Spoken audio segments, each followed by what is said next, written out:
Ayan, foto, image, ano mo? Ayan, ayan, esa. Camila, tienes el micrófono encendido.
Natalie, buenos días, tienes el micrófono encendido.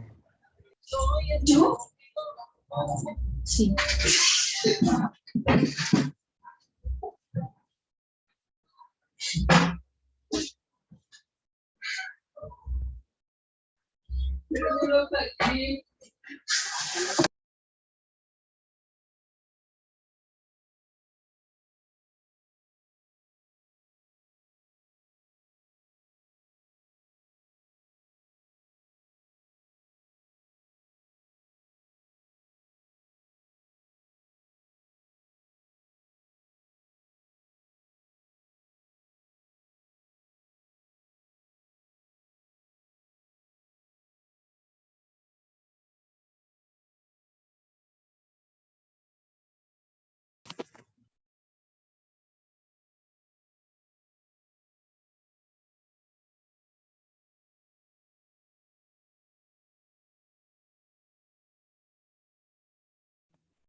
Ah,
Buenos días, doctores, ¿cómo están? Doctor, buenos días. Buenos días, profe. Bien. Doctor, buenos días. Buenos días, profe. Buenos días. Buenos días.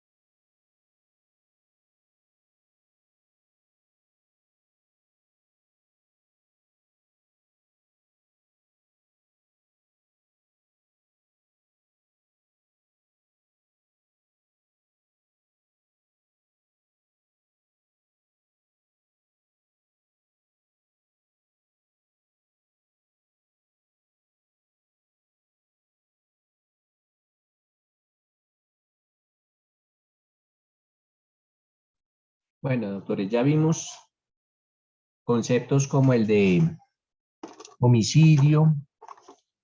Ayer, homicidio simple, hicimos algún ejercicio con relación a la dosificación, la teoría de los errores, la aberratio ictus, la aberratio delicti. Ahora nos vamos a remitir, doctores,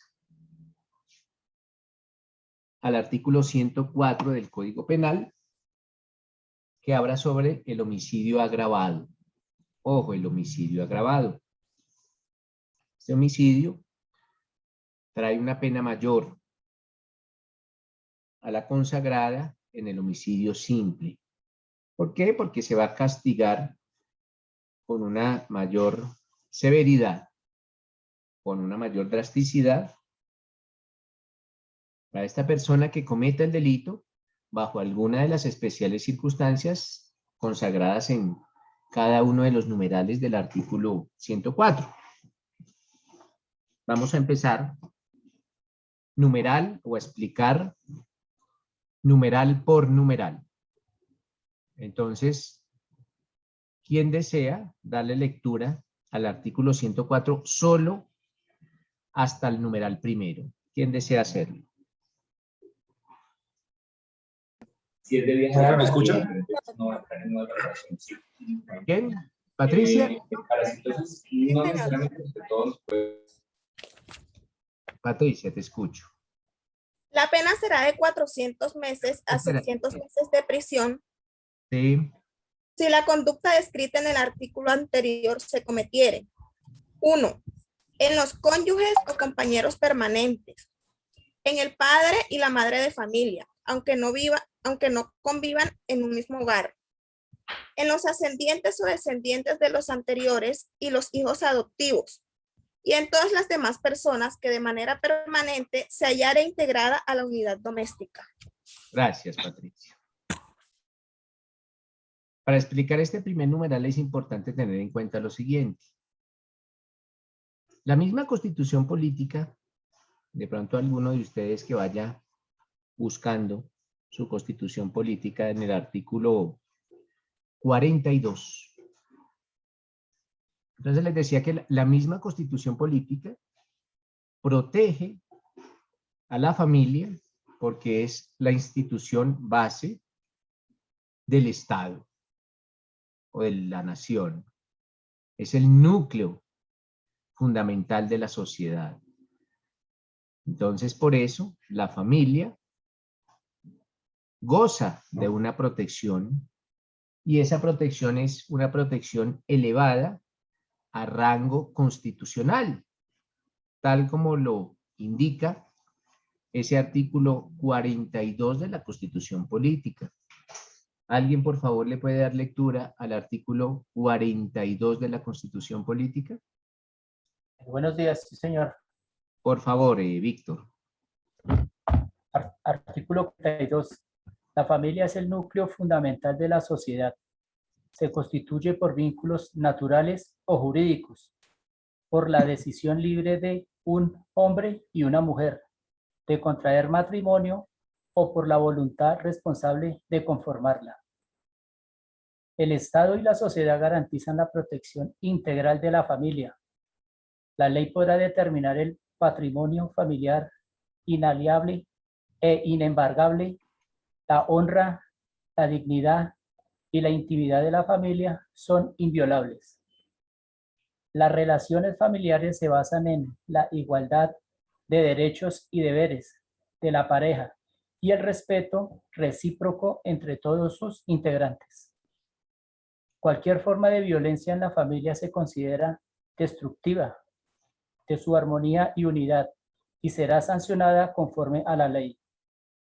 Los hijos habidos en el matrimonio o fuera de él, adoptados o procreados naturalmente o con asistencia científica, tienen iguales derechos y deberes. La ley reglamentará la progenitura responsable.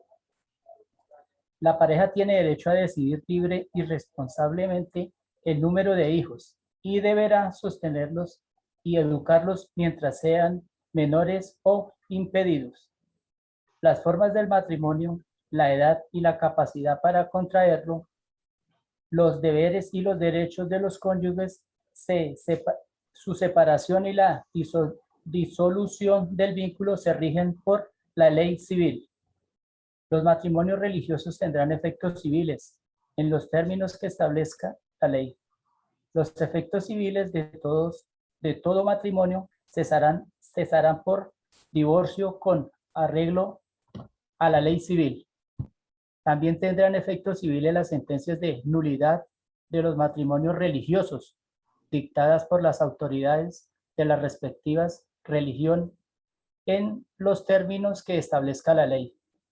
La ley determinará lo relativo al estado civil de las personas y los consiguientes derechos y deberes. Gracias, Víctor. Entonces, les decía yo anteriormente que pues, la ley castiga o impone una sanción más drástica para esta conducta de homicidio que afecta la integridad de la familia. Entonces, la pena aumenta cuando el homicidio se cometa contra algún miembro del grupo familiar, ya sea que ese miembro del grupo familiar tenga algún lazo de consanguinidad, de afinidad civil o de matrimonio o de unión marital de hecho. En razón de que existe esta mayor punibilidad, pues en ese grado de insensibilidad con que actúa el homicidio en relación con las personas de su familia. Además de eso, mis doctores, nótese que este numeral primero del artículo 104 del Código Penal amplía el ámbito de protección. ¿Por qué? Porque allá se dice que no solamente será homicidio agravado cuando se comete sobre miembros de la familia, sino también indica ese numeral primero que se llegaría a cometer sobre personas integradas a la unidad doméstica. Entonces, esas personas que colaboran en las casas con los oficios varios, con las labores de aseo, y viven en las casas, lo que ustedes conocen comúnmente como las personas internas o las internas, también se hallan integradas a la unidad doméstica. Entonces, en un caso hipotético en el cual esta persona es víctima de un homicidio por parte de alguien que convivía en esa casa, pues haremos uso del numeral primero del artículo 104 y se podrá configurar un homicidio agravado. Igualmente, si en otro caso hipotético, alguna persona, cualquiera que sea, les pide hospedaje en su casa, ¿en virtud de qué? Eventualmente porque va a adelantar alguna clase de estudios superiores. Les piden hospedaje en su casa mientras se adelanta el semestre o el año de sus estudios. Estas personas automáticamente entran a integrar o entran a formar parte de esa unidad doméstica.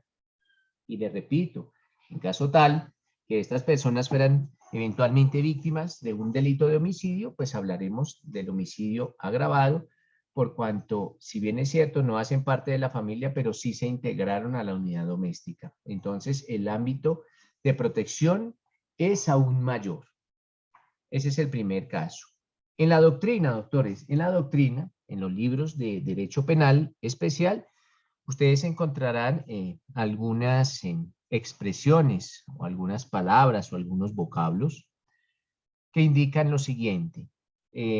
Cuando el cónyuge mate al cónyuge, esto es el esposo a la esposa o la esposa al esposo, hablamos de una figura que se denomina el conyugicidio. Conyugicidio, esto es doctrinal, les repito. Conyugicidio, que es la muerte de los cónyuges por parte del otro. Asimismo, cuando se produzca la muerte del padre de familia por parte de su hijo, hablamos de una figura que se conoce como parricidio. Parricidio, hijo mata a su padre. Y matricidio, que es hijo mata a su madre. Entonces, les repito, en la doctrina encontrarán esas tres expresiones. Primera, conyugicidio, cónyuge mata al otro cónyuge. Segundo, parricidio, hijo mata a su padre. Y tercero, matricidio, que es hijo mata a su madre. Cualquier pregunta, pues me levantan la mano y con mucho gusto les concedo el uso de la palabra. Esa es la primera causal del homicidio agravado, la consagrada en el numeral primero.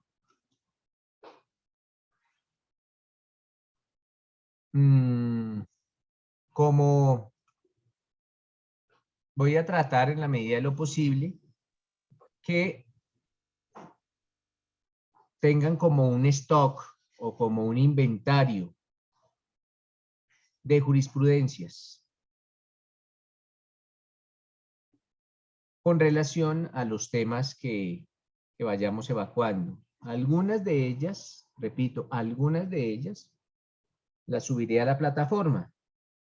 Sin embargo, no estoy diciendo que sean de obligatoria lectura, no, sino si desean ahondar en estos aspectos o en estos puntos, pues pueden remitirse ¿a dónde? A las jurisprudencias que les voy a suministrar.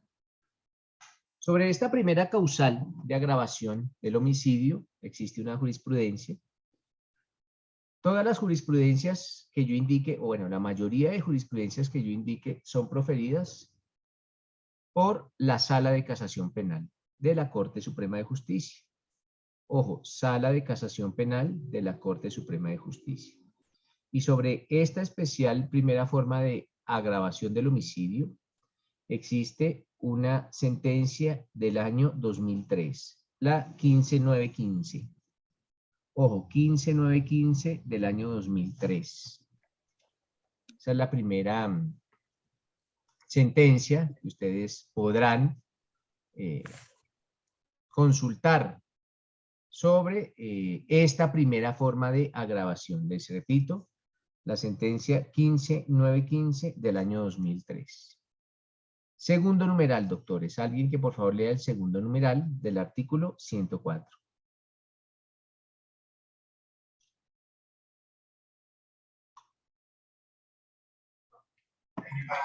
Profe, para preparar, facilitar o consumar una conducta punible, para ocultarla, asegurar su producto o la impunidad para sí o para los copartícipes. Gracias. Entonces, doctores, en relación con esa segunda circunstancia de agravación o ese segundo agravante del delito de homicidio, básicamente es necesario decir lo siguiente. Esta agravante se presenta cuando, en los casos en que el homicidio se convierte en un medio. ¿Para qué? Para lograr la comisión de un nuevo delito. ¿Mediante qué? Mediante su preparación, facilitación o consumación. O también cuando el homicidio se comete para asegurar el resultado o asegurar el producto de otro delito, o buscando una eventual impunidad de algunos delitos que se hayan cometido. Nótese que este numeral segundo del artículo 104 trae consagrados algunos verbos. El primero es preparar, para preparar un delito. Entonces, el homicidio se comete para dejar listo otro delito. Por ejemplo, la banda dedicada a robar bancos, en los cuales llegan e inmediatamente asesinan al guarda de seguridad. O días antes asesinan a la persona que tiene las llaves de la oficina para extraerle las llaves. Pero básicamente lo que están haciendo es preparando otro delito. Existe otra expresión u otro verbo que consagra este numeral segundo, que es el de facilitar. Allá también dice de facilitar.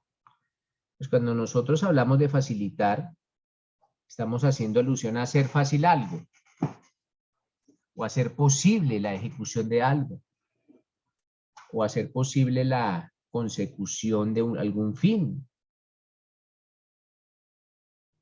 Entonces, para hacerlo posible. ¿Cuál? Otro delito. Lo mismo, la palabra consumar. Consumar lo podemos entender como llevar a cabo totalmente algo.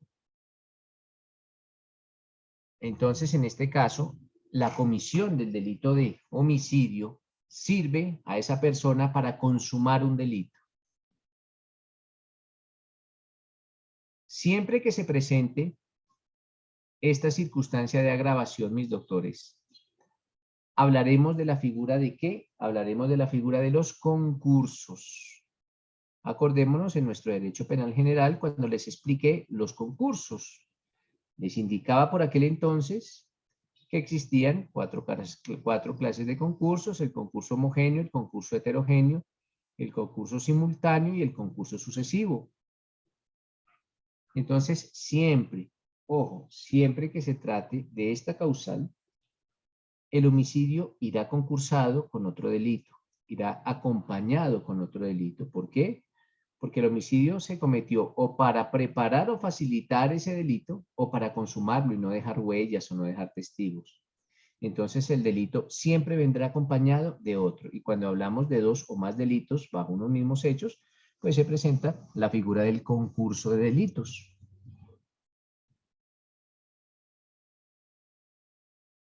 Un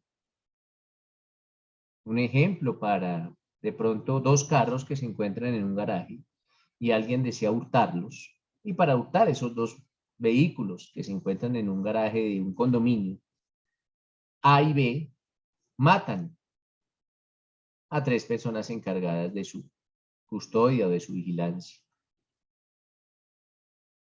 Entonces, en esos casos en los cuales el delito se cometa o para facilitar o para preparar o para consumar otro delito, hablaremos de el numeral segundo del homicidio agravado consagrado en el numeral segundo del artículo 104 del Código Penal. Alejandro, por favor, el numeral tercero.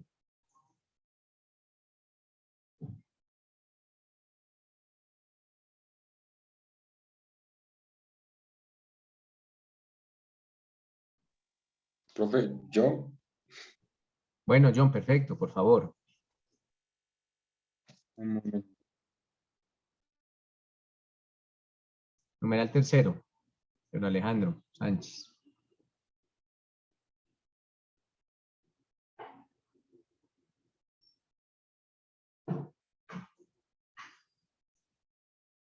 Bueno, si no está Alejandro, venga, yo escojo la ¿Lo puedo leer, profe?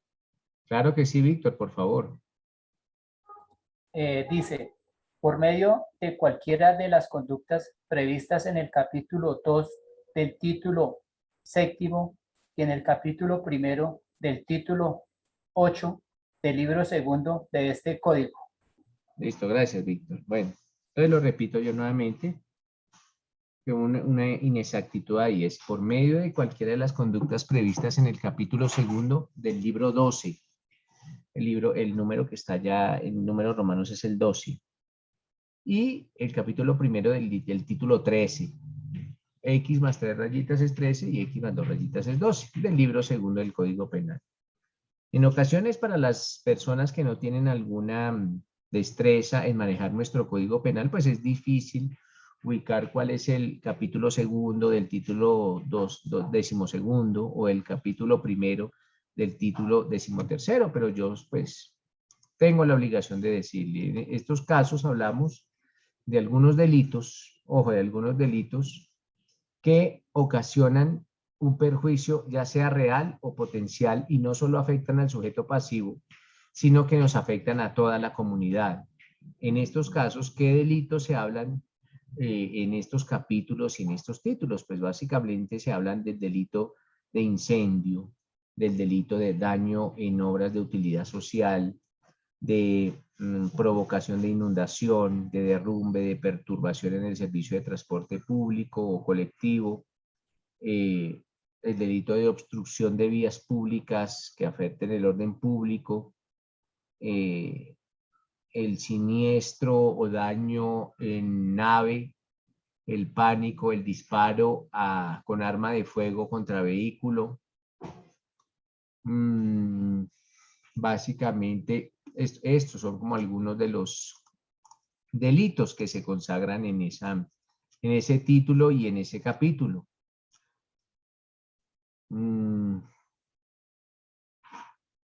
También se presentan en este delito de daño en obras o elementos de los servicios de comunicaciones, daño o alteración de elementos de energía, de combustibles, la tenencia o fabricación de elementos peligrosos. Nótese que todos estos delitos, doctores, no solo afectan a una víctima, sino afectan a la comunidad. Entonces, si en virtud de la comisión de cualquiera de esos delitos llegaran a presentarse homicidios, pues se presentará la circunstancia consagrada en el numeral tercero del artículo 104 del Código Penal. Entonces, siempre también hablaremos de un concurso de delitos. ¿Cuál? El concurso de homicidio agravado junto con el delito de peligro o el delito que afecta a intereses colectivos. Cuarto, dice cuarto por medio de promesa, decíamos por promesa, por precio, promesa remuneratoria, ánimo de lucro o por motivo abyecto o fútil. Antes de entrar a explicar este numeral, doctores, ¿qué entienden ustedes? Ojo, ¿qué entienden ustedes por la palabra abyecto? ¿O qué entienden por la palabra fútil? ¿Qué entienden por esas palabras? ¿Por abyecto o por fútil? ¿Qué consideran que puede ser el significado de esa palabra? ¿Alguien tiene la respuesta o alguien que, por favor? Profe, diríamos que es algo como algo despreciable, como, no sé, como un acto muy vil, algo muy cruel. O algo de pronto sin importancia. ¿Qué nos dice Nicole Tatiana? Pues, profe, ayer yo vi en el diccionario y dice que comete actos despreciables o viles. Perfecto. Entonces, doctores. Bueno, aquí también ya. Nicole. Ángela Pinzón. Es como ruin, como codicioso, como despreciable, algo así sería. Bueno, siempre que tratemos de plasmar algunas definiciones, indiquemos de dónde nos basamos. Ángela, esa expresión, ¿de dónde buscaste o dónde buscaste ese significado? No, profe, fue como una lectura que había hecho como el semestre pasado y había averiguado. Y me acuerdo que abyecto era como algo ruin, codicioso, pero no me acuerdo la fuente. Sé que hice una lectura el año pasado y me revisé esa palabra. Listo. Ellen. Buen día, profe. Pues según la RAE dice que fútil es de poco aprecio e importancia. Entonces sería como sinónimo a abyecto. Vale, perfecto. Entonces, doctores, Para explicar pues esta circunstancia de agravación, valga decir lo siguiente. El hecho de que alguien reciba o acepte por cometer el delito de homicidio una remuneración económica o cualquier otra clase de provecho materializa esta causal de agravación. Ese es el típico caso, mis doctores, de el sicario, del sicariato. El sicario recibe o el sicario acepta alguna remuneración económica o cualquier otro provecho. ¿Para qué? Para cometer el delito de homicidio. Entonces, forma en la cual se presenta esta circunstancia de agravación punitiva, la del sicariato. ¿Por qué? Les repito, porque el sicario recibe algún beneficio dinerario o cualquier otra clase de beneficios. ¿Para qué? Para perpetrar o para llevar a cabo el delito de homicidio. Entonces, ayer yo colocaba un ejemplo sobre una mujer que contrataba a un sicario. Básicamente estamos hablando de un contrato ilícito, pero es un contrato de origen ilícito, pero les hablaba de una mujer que contrataba a un sicario. ¿Para qué? Para que el sicario cegara la vida del cónyuge de esa mujer. En ese caso, mis doctores, en el cual vamos a determinar la eventual responsabilidad penal tanto del sicario como de la mujer que lo contrata, ¿qué podríamos indicar con relación a la esposa? ¿Qué podríamos indicar con relación a esa esposa que manda matar a su marido, contratando un sicario para tal fin? Ella, con su actuar, estará incurso en alguna de las circunstancias de agravación que hemos visto hasta el momento. ¿Qué opinan ustedes, doctores? Ojo, por ahora solo vamos a determinar la responsabilidad de esa mujer, de la mujer que contrata al sicario para que el sicario asesine a su cónyuge. Esta mujer estará incurso en alguna de las causales de agravación que hemos visto hasta el momento. ¿Qué opinan? Me levantan por favor la mano y les concedo el uso de la palabra.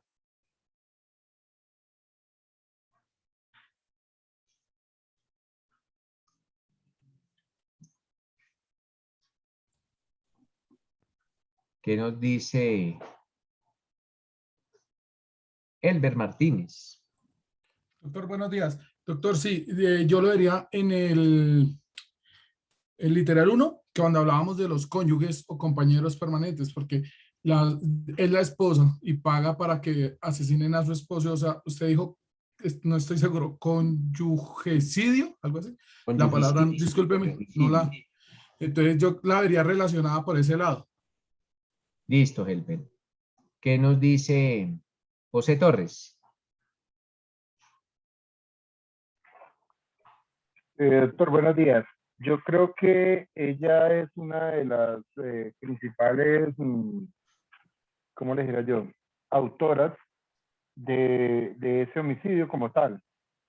Así el sicario se haya equivocado, pues ella fue la motivación, ella da la motivación y el pago para que se ejecute un homicidio a cierta persona, pero resultó que no... No, pero en este caso, José, en este caso el sicario no se equivoca y efectivamente mata al cónyuge de la dama. En ese caso, sí. ¿Cómo responderá ella? Ella responderá como participa, no, eso se llama, ¿cómo se llama? Participación directa del homicidio de su esposo. básicamente lo que hace ella es contratar a un sicario. Pregunto, Sí, señor. ¿ella será autora de ese delito? Ella es autora del delito como tal, porque pues ella es la motivadora del delito, ¿no? Perfecto. ¿Qué nos dice Sofía Briceño? Hola, profe, ¿me escuchas? Sí, perfectamente, Sofía. Yo, en cambio, creo que es la determinadora y no la autora, porque pues ella da como la idea de, pues, de matar al esposo, pero ella no es la que ejecuta ese homicidio, sino le paga al sicario. Y aquí en este caso hablamos de un homicidio agravado, Sofía.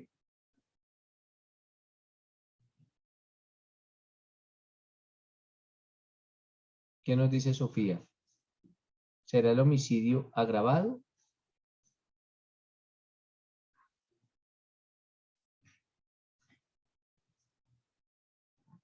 Bueno, se nos fue Sofía. ¿Qué nos dice Ángela? Ángela Pinzón. No, profe, yo no había bajado la mano, qué pena. Ah, bueno, perfecto. Entonces, John Alejandro. Hola, profe, buenos días. Profe, pues yo diría que sí, ella estaría cometiendo homicidio agravado por cometer conyugicidio, pero en calidad de determinadora, ya que es la que paga, hace el pago para que otra persona lo haga. Perfecto, John. ¿Qué nos dice María Camila? Profe, lo mismo que iba a decir el compañero, porque ella igual lo mandó a hacer, es como determinadora de homicidio agravado, y el sicario sería como autor. Vale, en este caso, no se me vaya a ir María Camila, por favor.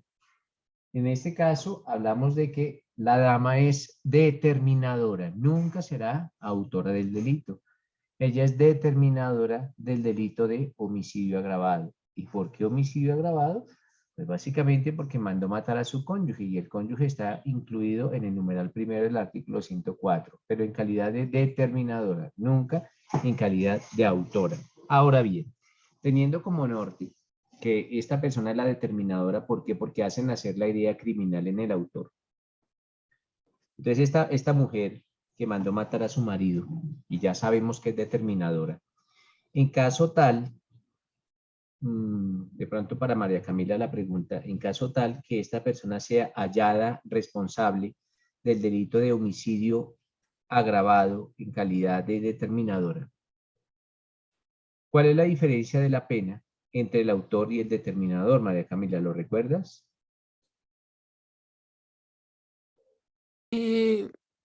No me acuerdo, profe, pero creo que el determinador tenía menos pena porque el autor es el que como tal lo comete, ella solo da la idea.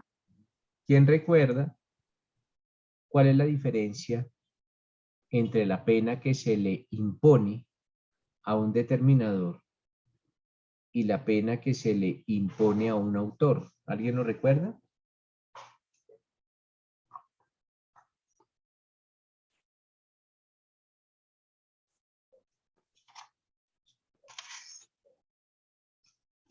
Nadie lo recuerda. Bueno, y es de recordar porque básicamente eso también ya lo había explicado. Pero bueno, es el mismo artículo el que nos indica cuál es la diferencia de la pena. Alguien, por favor, que lea el inciso primero, ojo, el inciso primero del artículo 30 del Código Penal. Inciso primero del artículo 30. ¿Qué indica ese inciso primero cuando nos habla del determinador?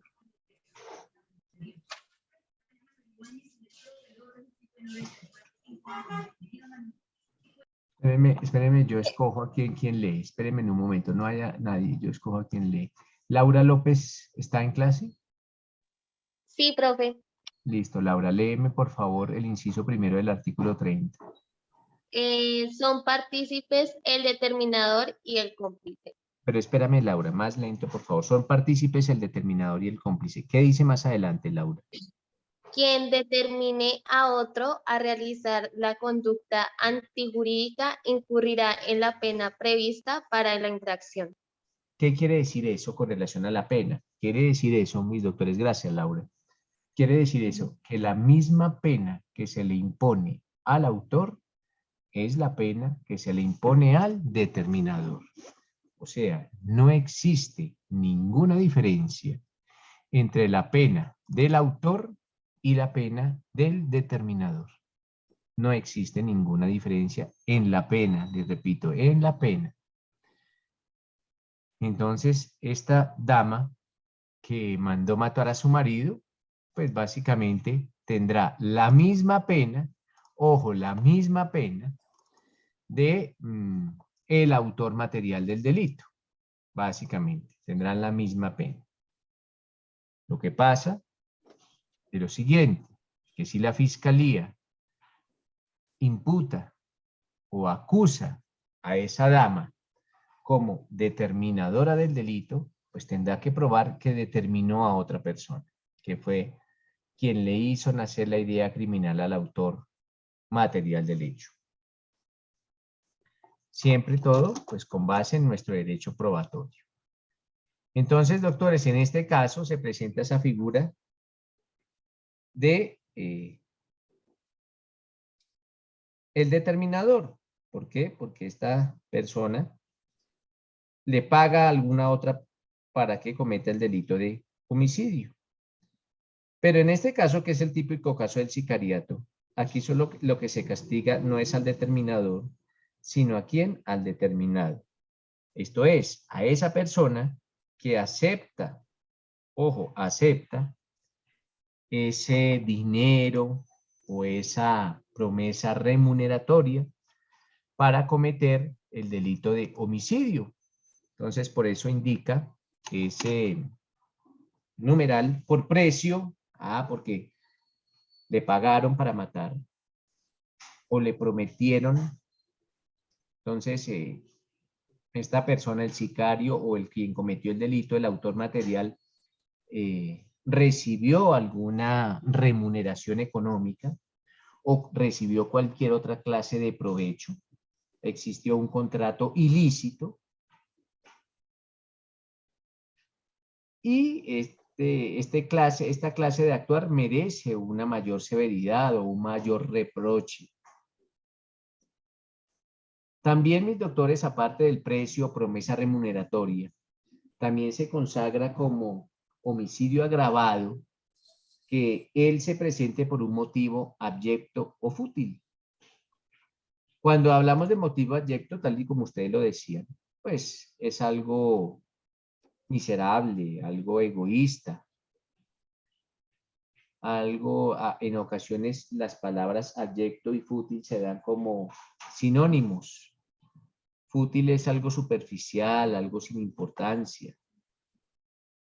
El típico caso de los dos conductores de algún vehículo en el cual uno de ellos cierra al otro vehículo y se entranzan en una pelea que finaliza con la muerte de alguno de estos dos pilotos o de estas dos personas, de estos dos conductores de vehículos. El hecho de que exista un altercado en el ejercicio de la conducción no es justificante ni es óbice para matar a otra persona. En estos casos de intolerancia, en los cuales termina muerta una persona, se materializa un motivo abyecto fútil.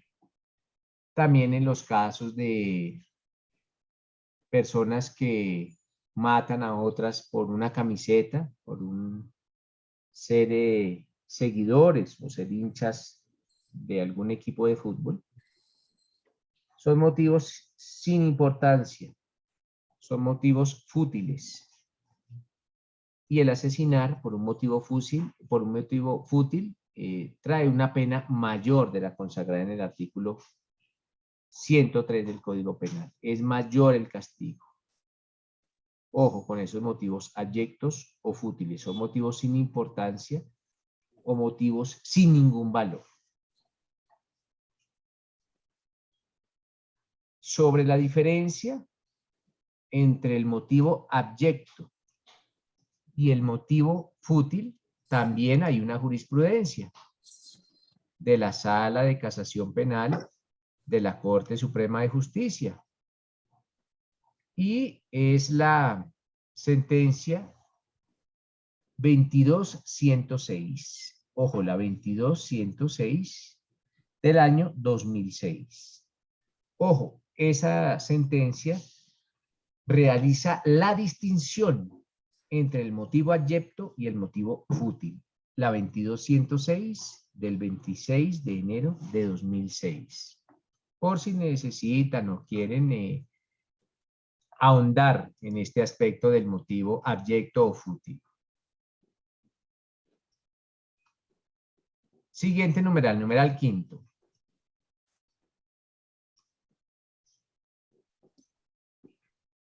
Numeral quinto indica, valiéndose de la actividad inimputable. Bueno, mis doctores, cuando alguna persona se vale de la actividad de un inimputable, ojo, se vale de la actividad de un inimputable, pues básicamente estamos hablando de lo que conocimos en nuestro derecho penal general como el autor mediato. Acordémonos de la figura del autor mediato. Pues básicamente, el autor mediato es aquella persona que se vale de un inimputable y lo utiliza como un instrumento para la comisión de un delito. En este caso, pues de un delito de homicidio, un delito contra la vida y la integridad personal, el delito de homicidio. O él se aprovecha de algunas carencias que tiene la persona que es utilizada como instrumento para comprender la ilicitud de su conducta. Entonces, les repito, en estos casos una persona utiliza a otra, pero esa otra que está siendo utilizada posee alguna carencia, alguna inmadurez psicológica o algún trastorno mental o alguna diversidad sociocultural o cualquier estado similar que le impide comprender la ilicitud de su conducta. En esos casos, esa persona que utiliza, digamos, a la persona con algún trastorno mental, es considerada por el derecho penal como autor mediato y responderá por el delito de homicidio agravado con base en ese numeral quinto del artículo 104 del Código Penal. Entonces, hablamos de esa persona, les repito, que se valió o utilizó a otro como ¿qué? Como inimputable, para que ese inimputable fuese y cometiere el delito de homicidio. Lógicamente, pues al imputable no le será impuesta ninguna pena, básicamente porque él no tiene la capacidad de comprender cuál es la ilicitud de su actuar. No tiene esa capacidad. Pero a esa persona que utilizó al inimputable sí se le procesará por el homicidio agravado. ¿Y agravado con qué? Pues agravado con base en lo estatuido en el numeral quinto del artículo 104 de nuestro Código Penal. Vamos un break de 10 minutos para tomar algo y ya nos vemos, doctores.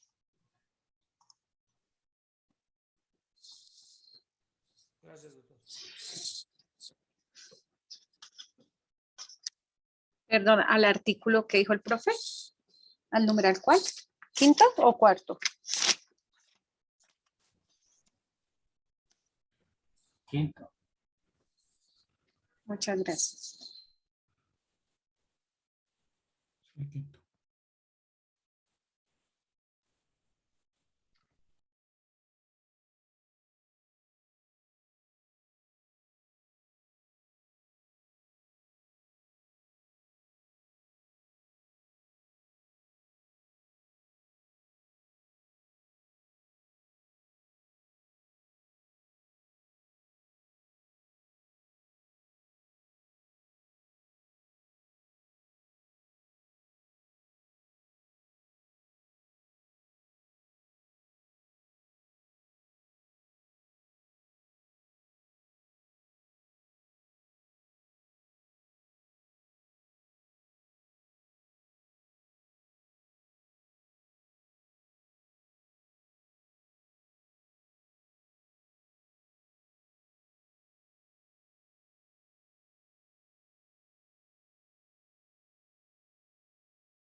Buenos días, compañeros. ¿Se salió el profesor o nos sacaron de la clase?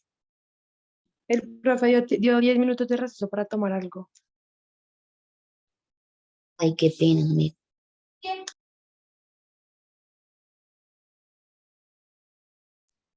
Gracias, compañero.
Listo, mis doctores, retomamos.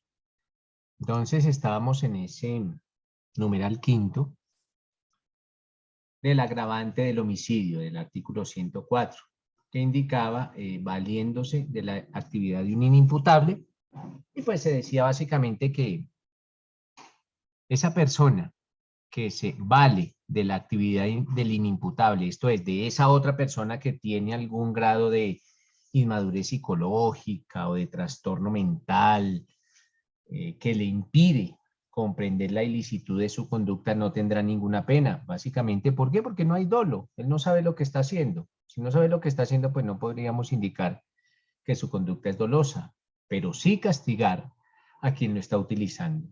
Y esa persona que lo utiliza, lo veíamos anteriormente, que se denomina el autor mediato. Autor mediato. Entonces, autor mediato es aquella persona, tal y como lo consagra el numeral quinto, esa persona que se vale de la actividad de un inimputable. ¿Para qué? Para que ese inimputable que no tiene la comprensión de la ilicitud de su conducta, pues cometa el delito de homicidio.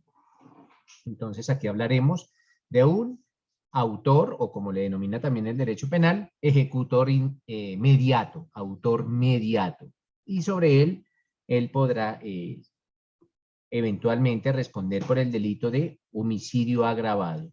Repito, el inimputable no responde por ningún delito. ¿Por qué? Porque él simplemente está siendo utilizado como instrumento para la comisión del delito de homicidio. Él no tiene la comprensión de la ilicitud de su conducta. Él no tiene esa comprensión de la ilicitud de su conducta.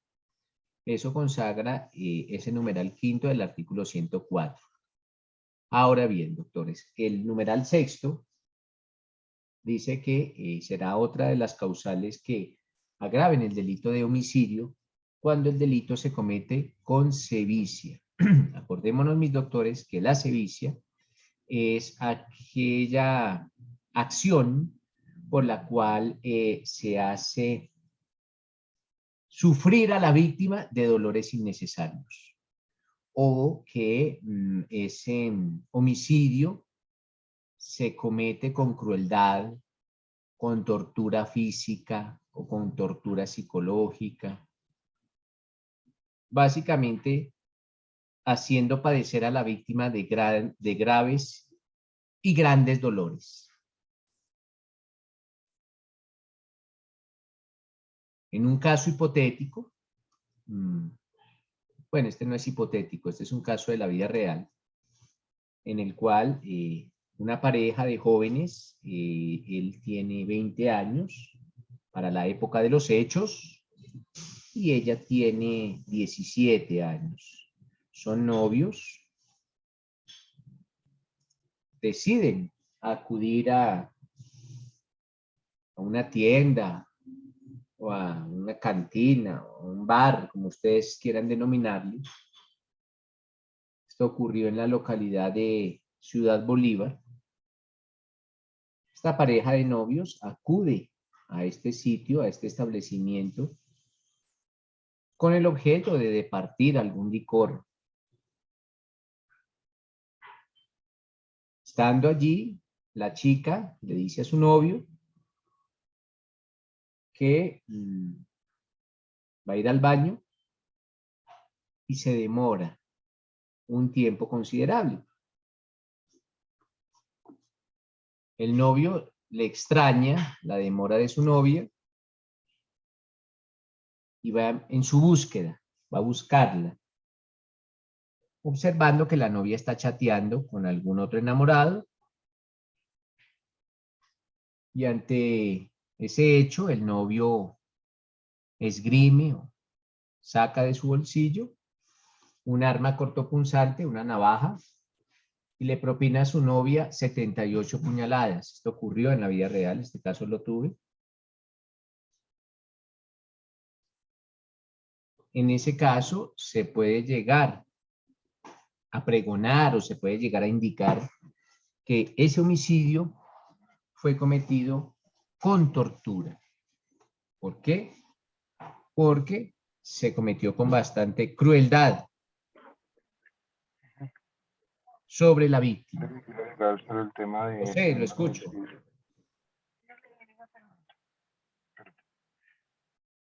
Doctor, qué pena. No, devolviéndome un poquito al tema que se estaba hablando anteriormente, cuando la persona comete el homicidio, digamos, en el estado de embriaguez, que totalmente pierde su razón, su conocimiento, ¿cómo se determina, cómo se calificaría? Bueno, esperemos antes Lo que de se eso. llama, bueno, lo que se llama el guayabo negro. Sí, pero, a ver, José, eso no tendría que ver con el numeral anterior. ¿Por qué? Porque en el numeral anterior es una persona que utiliza a otra como inimputable. O sea, eso no tendría que ver, pero vamos a analizar ese caso. Vamos a analizar ese caso. Hay una persona que ingiere tal cantidad de bebidas embriagantes que pierde como la conciencia de lo que está haciendo, ¿algo así? De eso hay un libro que se llama El Guayabo Negro, sobre ese tema. Pero bueno, venga, entonces le pregunto, y José me va a responder con base en el ejemplo que nos está planteando. José, ¿esta persona tenía conciencia de lo que estaba haciendo? No. En ese momento, pues obviamente En ese que no lo momento, en tiene. el momento en que estaba cometiendo el homicidio, no tenía conciencia, ¿cierto? No, sí, señor, no tenía conciencia porque pues estaba en estado de embriaguez. Entonces, perfecto. Bueno, estaba en un estado muy alto de embriaguez que impedía que tuviese conciencia de lo que hacía, ¿cierto? Sí, señor, sí, señor. Perfecto. Pregunto, José, ¿esta persona se puso en ese estado?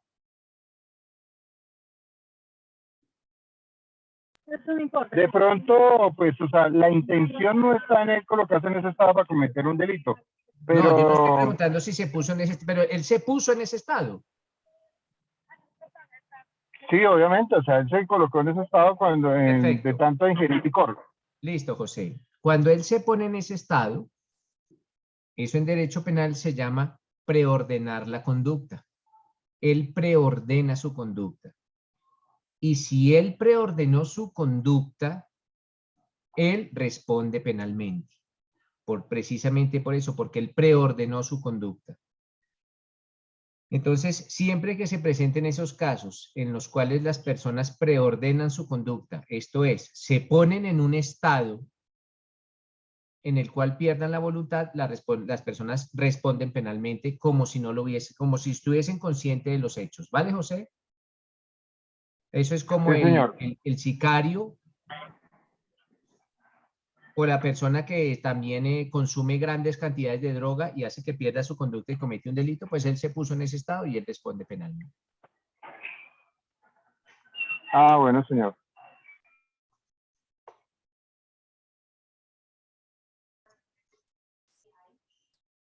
Espérenme un momento, por favor.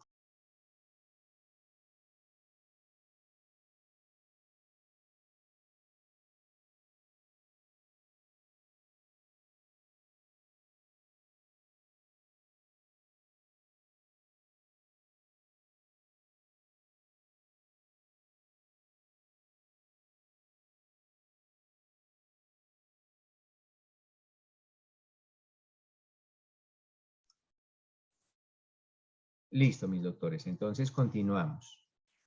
Les decía que ese numeral sexto del artículo 104 nos habla de la sevicia.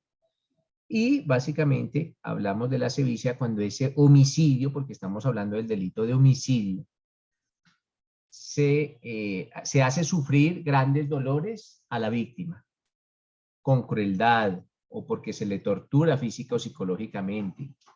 En esos casos existe una sevicia. No siempre el número de heridas es constitutivo de la circunstancia de agravación punitiva de la sevicia. No siempre. Un ejemplo, si una persona es asesinada con un arma de fuego y a ella le propinan 25 disparos, inicialmente podría llegar a pensarse que se trata de una sevicia. Entonces podríamos hacer uso del numeral sexto del artículo 104 del Código Penal. Pero si probatoriamente, si en virtud del protocolo de necropsia que le haga el Instituto Nacional de Medicina Legal y Ciencias Forenses, se determina que esa víctima murió solamente, murió con el primer disparo, luego los restantes eran innecesarios, pues no se configuraría la sevicia. ¿Por qué? Porque a esta persona no se le torturó, ni se le sometió a penas o a dolores o a tratos innecesarios o a sufrimientos innecesarios. Lógicamente, eso lo tendrán que determinar las pruebas. Las pruebas indicarán si con cuál herida murió la persona. Si no se lograra determinar cuál fue la herida letal o la herida que le cegó la vida, pues se podría pregonar la tortura. Pero les repito, si en un caso hipotético existiera esa prueba que indica que con el primer disparo la persona murió, pues no se podría pregonar la tortura indistintamente de los 25 o los 30 disparos que sufrió esta víctima. ¿Qué nos dice Alejandro? Profe, me da mucha curiosidad la postura académica, obviamente, con la experiencia que tiene usted. Pero Hable entonces, un poquito más duro, Alejandro, porque no lo escucho bien. ahí me escucha mejor, profe. Sí, señor, cuénteme. Profe, que en ese entendido, digamos, cuando a lo largo del conflicto colombiano, donde se veía que existía la modalidad de que descuartizaban las personas, sencillamente como una retaliación o como para enviar un mensaje, entre comillas, a otro grupo, pero entonces me confundo en lo que el profe comenta de que si no se causó un dolor innecesario o un dolor exagerado, puede que esta persona por lo menos haya muerto de un disparo, pero la conducta que se configura después en este caso, el ejemplo que coloco es que la descuartizan, digamos, ¿eso tendría alguna connotación en cuanto a lo agravado? No, por ejemplo, en el caso que a una persona le dieran un tiro de gracia, la mataran con un tiro de gracia y posterior a ello la descuartizaran, podría ser agravado, pero no por sevicia. Digamos, podría ser agravado por motivo ayepto, fútil, por promesa remuneratoria, pero no con sevicia. El hecho de descuartizar el cadáver constituye, hombre Alejandro, otro delito podría constituir otro delito que se denomina el irrespeto a cadáveres. Irrespeto a cadáveres, pero eso ya sería configurativo de otra conducta punible. ¿Listo, Alejandro? Ahora, si lo descuartizaron vivo, ya se materializa evidentemente la tortura. Listo, profe, me queda muy claro. Muchas gracias. Vale, perfecto.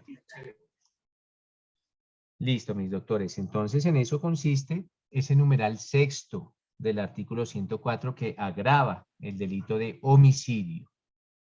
Sobre el concepto de sedicia. Ah, sí, cuénteme. Digamos, en la parte que se habla de la tortura, si la persona, se dice que si no, si las heridas causadas no fue a unas, las que, bueno, que la tortura no se da siempre y cuando No, pero ojo, no se porque no afecte. estamos hablando de tortura, José, sino de sevicia, ¿bueno? Por eso, doctor, pero digamos la muerte de una persona desangrada no se da como se dice, que ya No, le porque haga es que cortes a esa no, persona. José, no hagamos esa clase de preguntas porque cada caso es muy distinto. Sí, no, obviamente, Tendrá usted obviamente, que doctor. decirme cómo murió desangrado. Usted me está simplemente diciendo cuál es la causa de su muerte, que es el de sangre, pero tendremos que analizar lógicamente cómo fueron las heridas que se le produjeron, cómo fueron. Por ejemplo, si esta persona le propinan 25 puñaladas, es lo que yo quiero significar. Si esta persona le propinaron 25 puñaladas, pero se lograra determinar con alguna prueba que esta persona con la primera puñalada, que fue en su corazón y fue certera, con esa primera puñalada murió, no habría sevicia. Entonces, pensaría uno inicialmente que como fueron 25 puñaladas son sevicia, pero no. Veamos que existe en este caso puntual, existe una prueba que dice, con la primera murió. Ah, entonces no habría sevicia. Me pregunta José, ¿una persona desangrada? Pues tendríamos que analizar cómo murió desangrado. Ahí se aplicaría Claro, la tortura. de pronto sí, eventualmente sí, pero tendríamos que analizar cómo murió desangrado. ¿Por qué? Porque si yo le hice el corte de franela a esa persona, ahí no hay sevicia. Ahí no hay sevicia. Sí, ahí no hay sevicia. Claro, No, ahí no hay entonces, sevicia, pero a lo que yo voy es que, digamos, en la parte de la tortura, pues, oye, para determinar relativamente cuál fue la primera puñalada, yo creo que es difícil, o no sé si habrá la posibilidad de saberlo. ¿Cuál fue la claro, que le causó la ya eso será, pero eso será, José, eso será un problema ya del derecho probatorio. ¿Podrá existir la prueba o no podrá existir? ¿O será muy difícil conseguirla? Pero yo pues digo, eventualmente, de existir esa prueba, de existir. Claro que puede ser difícil la consecución de esa prueba, claro que puede ser, pero entonces a donde yo quiero dirigirme es a determinar que no siempre, ojo, no siempre el número de heridas determinan obligatoriamente una sevicia. No siempre. En la mayoría de casos sí, pero no siempre. De existir esa prueba en caso tal que existiera. Sí, señor. Sí, en caso tal que existiera, claro. Mire que en la mayoría de casos, hombre José, y para todos, en la mayoría de casos no es posible determinar cuál es la herida que ocasiona la muerte, pero de pronto habrá un caso en el que sí, y si se determina que fue la primera, pues ya las demás sobrarían y no se podría configurar la sevicia. Aunque, como lo dice José, pues es un poco difícil la consecución de esa prueba, pero en este caso hipotético, tengamos en cuenta es que no siempre el número de las heridas inexorablemente nos llevarán a una sevicia. ¿Vale? Bueno, ok. Pues, listo, perfecto. Ellen, te escucho. Profe, en el caso de la justicia penal militar, allá hay muchos casos respecto a sevicia y no sé qué tipos de pruebas realicen, pero ellos sí son muy claros en cuanto al número de disparos que recibe y el orden consecutivo. Y debido a esto hay muchos, no recuerdo cómo es el término, pero sacan a muchos militares, en su mayoría soldados profesionales, porque actuaron con sevicia. Ellos claro, solo pueden básicamente eso se da es por esa figura que en el derecho, que que nosotros conocemos como rematar a los heridos. Entonces eso se puede presentar en las confrontaciones cuando se rematan a los heridos y tienen en cuenta el número de disparos. Pero a donde yo voy es y conozco también algo de la justicia penal militar, si se lograra determinar allá en la justicia penal militar que el primer disparo fue de gracia y llegó a la cabeza el primero, así la persona reciba 50 disparos, ya no hay sevicia. Lo que pasa es que esa prueba, como lo decía José, es difícil de conseguirla, es muy difícil porque uno no puede determinar en un intercambio de disparos cuál es el primero, cuál es el segundo, cuál es el tercero. Es muy difícil de hacerlo. Pero si se lograra determinar, pues no habría sevicia. Lo que pasa es que al ser tan difícil determinarlo, pues en la mayoría de los casos se presenta sevicia, Helen, tal como tú lo dices. ¿Vale? Gracias. Listo, Señor. perfecto.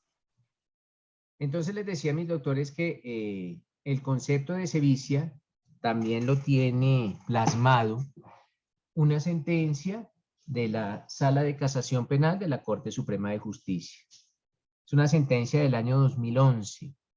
La sentencia es la 32813. Ojo, 32813 del 2011. Esa es la sentencia más importante sobre el concepto de sevicia. Entonces, si ustedes desean ahondar sobre todo lo relacionado con la sevicia, esa es la sentencia idónea para leer sobre la sevicia, no sobre todas las circunstancias de agravación del homicidio, sino solo sobre la sevicia.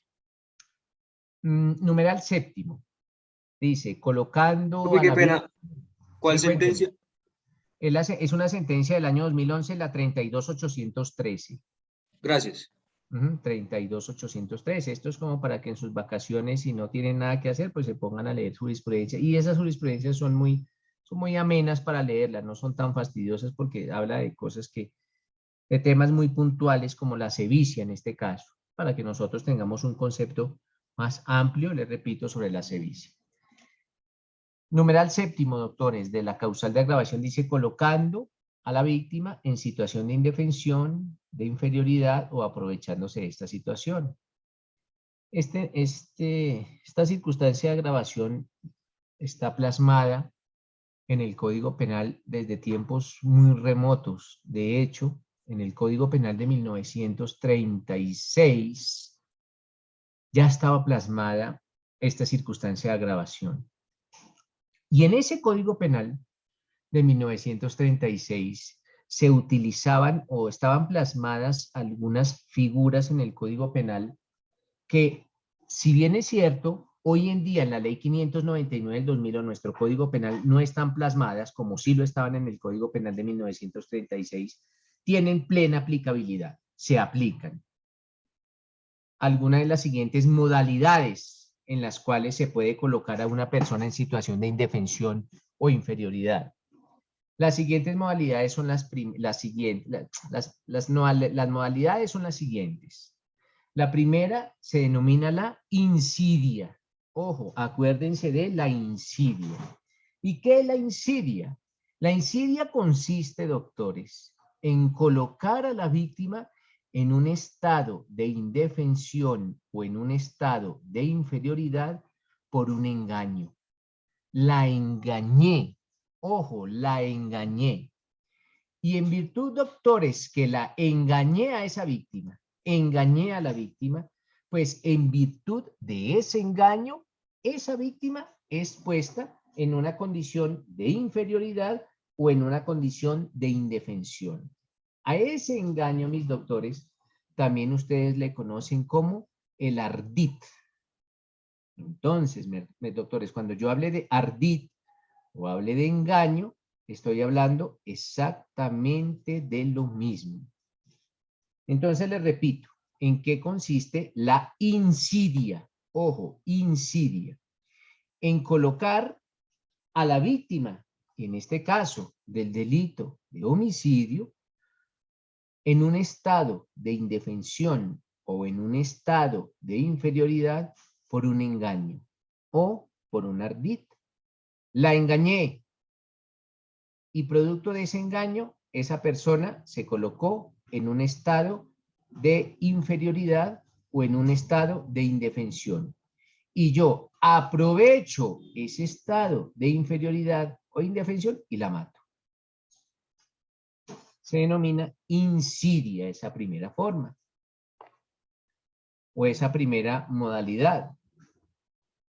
La segunda, mis doctores, se denomina la acechanza, o así lo denominaba el Código Penal de 1930, la acechanza.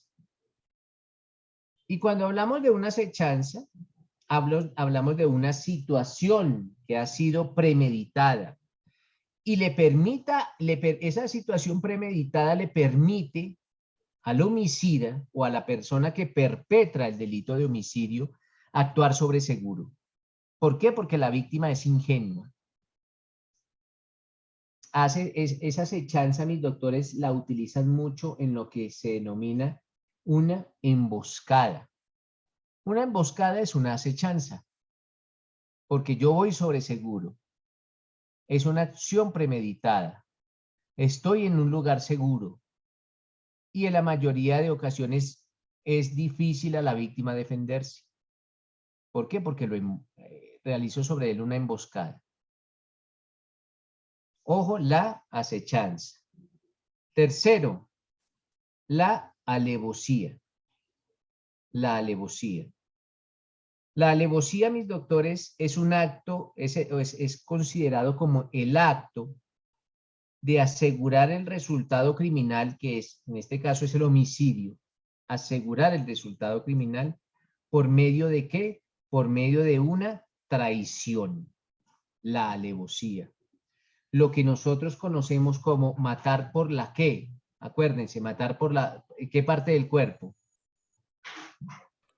La espalda. Por la espalda. Matar por la espalda. Entonces, cuando se mata por la espalda, mis doctores, hablamos de una alevosía. Y esa alevosía es el acto de asegurar ese homicidio por medio de una traición. Entonces, matar por la espalda, en derecho penal se denomina alevosía.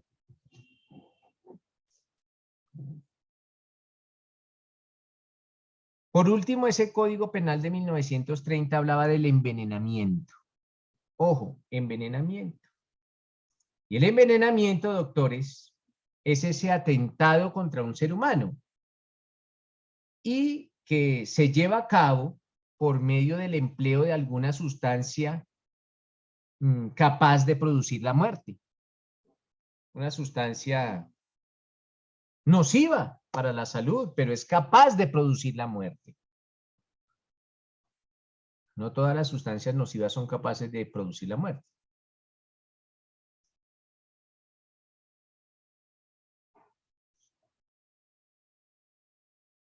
Pensemos en el siguiente ejemplo, mis doctores. Pensemos en este ejemplo.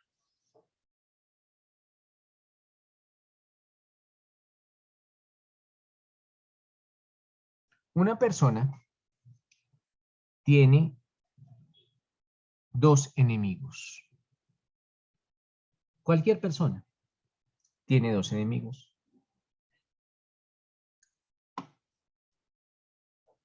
Ojo, pero los dos enemigos no se conocen entre sí. Simplemente una persona tiene dos enemigos, pero los enemigos no se conocen entre ellos. Esos dos enemigos deciden matar a esta persona. Entonces, A, la persona, tiene dos enemigos y los enemigos son B y C. Repito, A cuenta con dos enemigos, B y C. B y C deciden matar a A. Pero no se conocen, lo deciden cada uno independientemente. Pero coincidencialmente, mis doctores, deciden matarlo de la misma manera. ¿Cómo? Envenenándolo.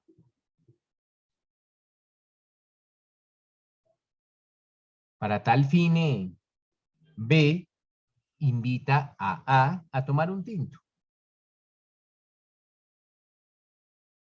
Y en un descuido de A, B deposita o vierte el veneno en el tinto. Y se retira. B se retira de ese sitio. Y deja a A con ese tinto en el cual ha vertido previamente un veneno.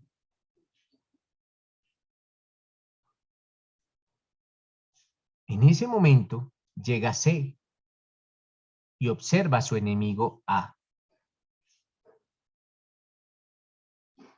Y C también quiere matar a A.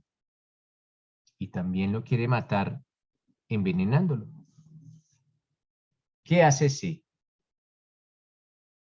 En otro descuido de A, vierte su veneno en el mismo tinto en donde lo había vertido B. Y se retira. Efectivamente, mis doctores, A muere.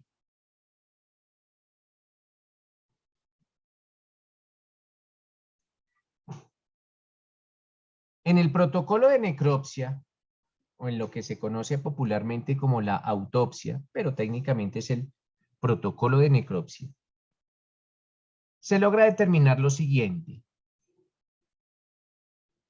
que la muerte de A se produjo por la mezcla de los dos venenos, porque el veneno solamente que le vertió A no servía para matar.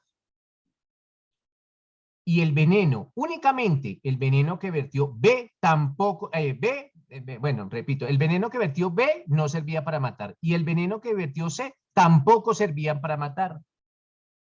Ninguno de los dos venenos servía para matar. Pero A muere precisamente es porque se mezclaron los dos venenos. Pero repito, la conducta que realizó B no servía para matar, porque su veneno no era el idóneo. Y el de C tampoco, pero la persona sin embargo muere porque se mezclaron los dos venenos. La pregunta es, ¿cómo responderían B y C ante la justicia? ¿En grado de qué? 5 minuticos para que lo piensen. Me levantan la mano si tienen alguna respuesta o si creen tener alguna respuesta y la socializamos, doctores.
Listo. ¿Qué nos dice Patricia?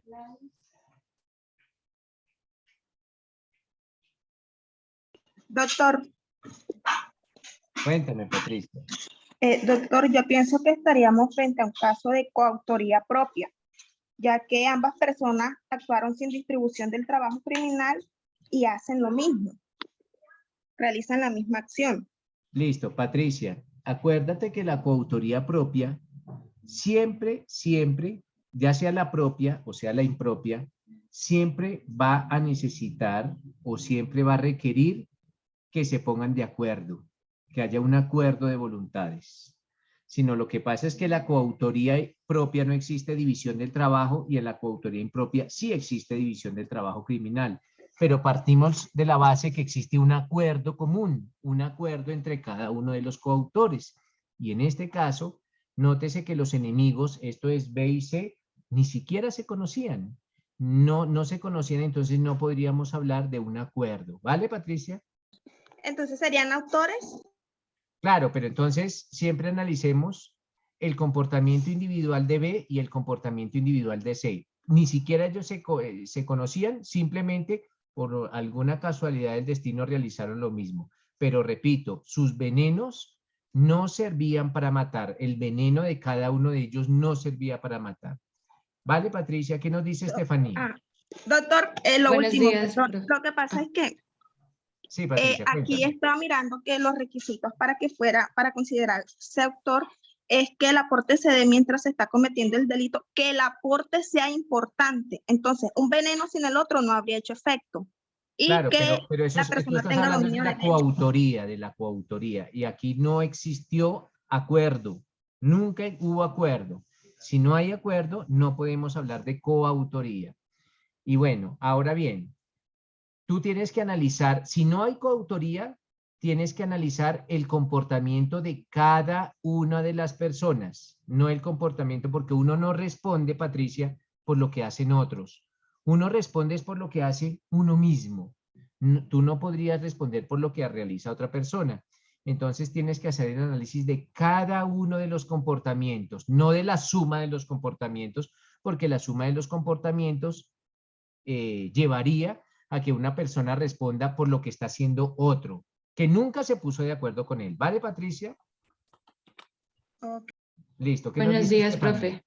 Cuéntame. Ellos cometen el delito de homicidio agravado, Ajá. los dos, y pues veo la intención de cada uno y cuál era la finalidad. Al utilizar una sustancia pues nociva, lo que querían ellos... Espérate, Estefanía.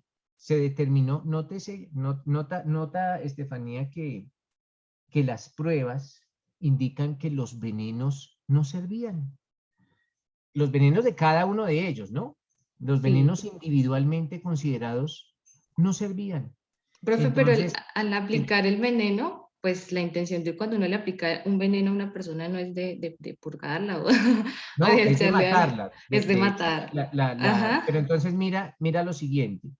Si tú, Estefanía, deseas mi muerte, lo deseas, y para tal fin tienes un arma de fuego sin balas, y con el arma de fuego sin balas me disparas con la intención de matarme, ¿habría una tentativa de homicidio?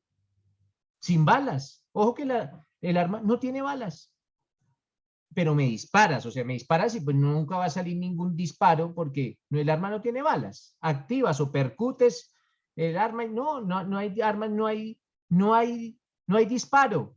Nunca hubo disparo. Pensaría uno, ¿hay tentativa de homicidio? O Pues si no es un arma de fuego, sino un arma de palo. Uno con la intención de no, matar. con el arma de palo, no. Pero, o lo mismo con el arma de fuego sin balas, o un arma de fuego que no funciona, así tenga balas, no funciona porque alguno de sus accesorios no funciona el gatillo, no funciona el percutor, alguna cuestión no funciona y esa arma no funciona. Pero tú tienes la intención de matarme y asimismo accionas el arma. ¿Hasta estaríamos hablando de una tentativa de homicidio? Ahora bien, Sí. por eso es que yo les decía Sí, de este caso, en este caso, mis doctores, tanto B como C llevan un veneno, pero ninguno de esos dos venenos funciona. Lleva algo que no funciona. Esta persona muere, es como consecuencia de la mezcla de los dos venenos, pero ninguno de ellos individualmente considerado funciona. Lo mismo que con el arma que no funciona, o con el arma de palo, algo que no sirve para matar. Entonces, en este caso, estas personas así hubiesen vertido algo que no funcionaba sobre su víctima, pero ella murió. Ojo, ¿dónde está la respuesta, mis doctores? Así como les decía yo anteriormente, la respuesta está en el mismo Código Penal y en un artículo, de hecho en sus primeros artículos, la respuesta a ese caso, doctores, nos la da el artículo 9º. Ojo, el artículo 9º del Código Penal.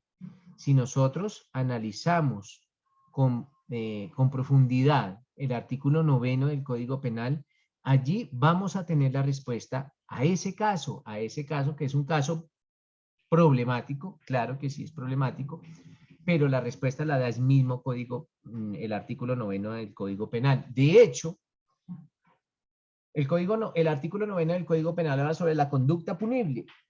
Es la última parte del artículo 9º la que desarrolla o resuelve ese caso. Ese caso es difícil, ese caso es complejo. Quiero, por favor, que lo lean detenidamente y mañana, cuando iniciemos la clase, antes de terminar las circunstancias de agravación y empezar con el 104A, que es el feminicidio, lo analicemos. Pero primero, por favor, no solo lean, sino traten de ahondar un poquito más en el artículo 9º del Código Penal y en lo que en una parte, para que les quede más fácil, en lo que se denomina la causalidad. ¿Qué es la causalidad? Porque ese artículo 9º dice que la causalidad por sí sola no bastará para imputar no sé qué cosas. Entonces, la causalidad. Busquen, por favor, qué es causalidad. Y esa palabra causalidad, que les repito, está consagrada ya en ese artículo 9º y mañana lo resolvemos. Dejemos ahí, doctores. Les agradezco mucho por su tiempo y nos vemos mañana. Gracias, profe. Buen Gracias, día. profe. Hasta mañana, doctor. Doctor, muchas gracias. Muchas gracias, profe. Gracias, doctor. Hasta mañana, profe. Hasta luego.